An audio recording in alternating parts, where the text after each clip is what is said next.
खूप सुंदर निमाडकंती भगवान रामप्रभूंच्या हस्ते स्थापित झालेला शिवलिंग आमच्या गावात आहे दोन्ही पर्यंत बर का द द द द द द दवनिपर्णा दुर्गाव आणि दुर्गेश्वर हा दुर्योधन महाराजांच्या हस्ते बर का सुंदर मंदिर आहे दुर्योधनाचं या ठिकाणी आणि खरोखरच एक महान शिवभक्त शिवतीर्थावर शिवपीठावर देह ठेवतात आणि त्यांनी सुद्धा या शिवक्षेत्राच्या ठिकाणी आपला देह ठेवला आणि म्हणून त्यांचं प्रतीक म्हणून सुंदर असं दुर्योधनाचं मंदिरही वरच्या बाजूला स्थित आहे. तुम्ही जर बघितलात मायनिर्मळ तर हा पिंड जो आहे ना पिंड पंचसूत्र लिंग जसा असतो तसा आहे. पंचसूत्र लिंग असा लिंग स्वयंभू आहे. स्वयंभू याला घडवलेलं नाही तर हा स्वयंभू आहे. स्वतःने स्थित झालेला उत्पन्न झालेला हा दुर्गेश्वर आहे आणि याला जो जो भजेल ना यहाँ से कोई खाली हात न जाए. एका नुसतं तुम्ही येऊन जरी गेलात नुसतं येऊन जरी तुम्ही गेलात तर तुमचं कल्याण कल्याण कल्याण आणि कल्याणच होणार आहे. आणि म्हणून सज्जन हो बघा आजचा योग सुद्धा खूप सुंदर आहे बरं. आज प्रदोष आहे. प्रदोष शिवभक्ताच्या हृदयातील दोष प्रखर शान जो दूर करतो तो भगवान शिव आणि त्या भगवान शिवाचं हे व्रत म्हणजे प्रदोष व्रत आहे. 24 तासाचं हे व्रत 2 मिनिटात सांगते व्रताचं महत्व आणि मग आपल्या अभंगाकडे आपण येऊया. 24 तासाचं हे व्रत आहे प्रदोष व्रत आणि त्या प्रदोष व्रताचं महत्व एवढं श्रेष्ठ आहे. ज्या भक्ताला ज्याची इच्छा आहे अंतरंगामध्ये जे काही पाहिजे ते प्रदोष व्रताच्या माध्यमातून तो साधन प्राप्त करू शकतो. या प्रदोष व्रतानं गडंतर टळतात, अपमृत्यू टळतात बरं का. प्रदोष व्रतानं गडंतर टळतात, अपमृत्यू टळतात. जीवनामध्ये गेलेलं वैभव पुन्हा परत आम्हाला मिळतं. 100 एकरचा मालक होता हो म्हणजे होता आता नाही पण त्याचं ते गेलेलं वैभव जर पुन्हा परत मिळवायचं असेल तर अशा भक्तांनी प्रदोष व्रत करा. एवढंच नाही तर या प्रदोष व्रताचं महत्व एवढं श्रेष्ठ आहे. ज्या माय बापांना पुत्र संतान प्राप्त होत नाही त्यांनी प्रदोष व्रत करा. पुत्र प्राप्ती भगवान शिवाच्या कृपेने. एवढंच नाही तर प्रदोष व्रताचं महत्व एवढं श्रेष्ठ आहे. जो प्रदोष व्रत करतो अशा जीवाला भगवान शिवाची कृपा प्राप्त होऊन शिवलोकी तो भगवान शिवाच्या समीप वास करू शकतो.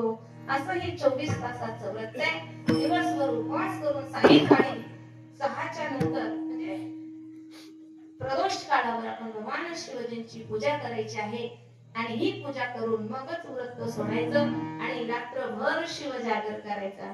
काल सोमवार ऐका किती सुंदर योग आला तुमचा. काल सोमवार व्रत 12 तासाचं.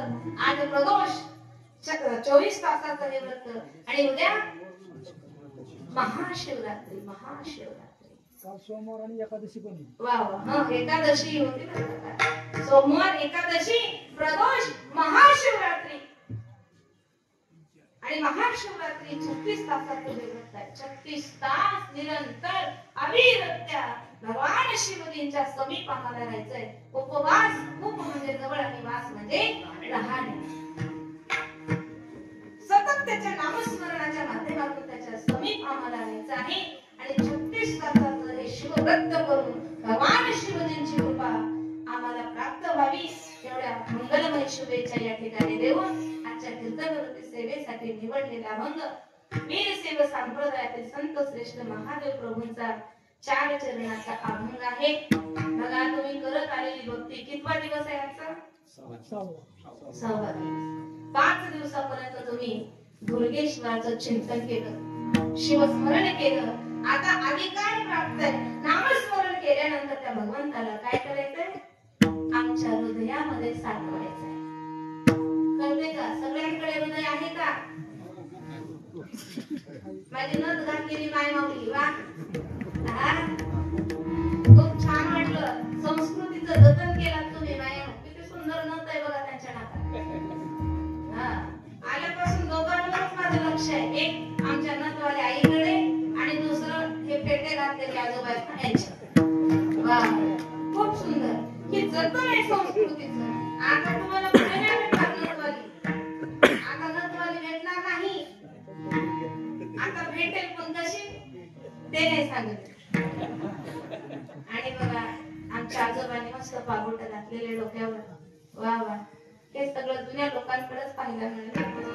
पुढच्या पिढीकडे आम्हाला ते पाहायला मिळणार नाही. म्हणून यांनी संस्कृतीचं जतन केलं. हे संस्कृतीचा ठेवा आहे. मायानो एक गोष्ट लक्षात ठेवा.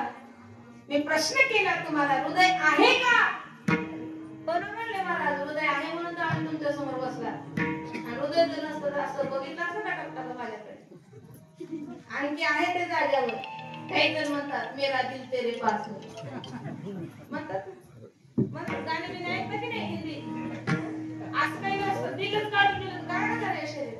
मी इथंच आहे. फक्त या म्हणायच्या गोष्टी आणि हे इथं आहे हृदय. आणि या हृदयावर आहे ज्याचं नामस्मरण आम्ही करतो. महादेव प्रभू म्हणतात हृदया मंदिरी साठविला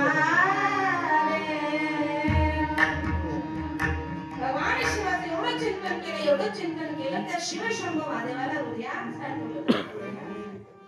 आता मला सांगा देव जर हृदयात आला तर बाकी काही शिल्लक राहील का जीवनामध्ये आमच्या? संसार तर सोडा पण आपण सुद्धा आपण राहणार नाही. आपण श्रीमंत होऊ.